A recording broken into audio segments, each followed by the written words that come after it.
ആരാണ് മന്നത്ത് പത്മനാഭൻ?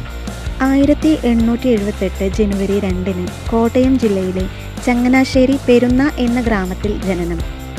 ഈശ്വരൻ നമ്പൂതിരിയുടെയും പാർവതീദേവിയുടെയും മകനായാണ് മന്നത്ത് പത്മനാഭന്റെ ജനനം. അദ്ദേഹത്തിന്റെ ജീവിത വഴികൾ: 1893 അധ്യാപകനാകുകയും 1905 വക്കീൽ, 1915 NSS രൂപീകരണം, 1921 ശ്രീമൂലം പ്രജാപ അംഗം, 1924 സവർണ ജാഥ, 1925 നായർ റെഗുലേഷൻ, 1931 ഗുരുവായൂർ സത്യാഗ്രഹ കമ്മിറ്റി പ്രസിഡന്റ് ആകുന്നു.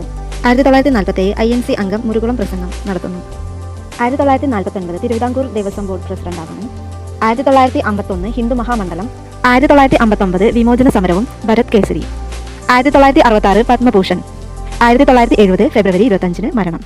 1989 സ്റ്റാമ്പ് പുറത്തിറക്കുകയും 2014 മന്നം ജയന്തിയായി പൊതു അവധി പ്രഖ്യാപിക്കുകയും ചെയ്തു.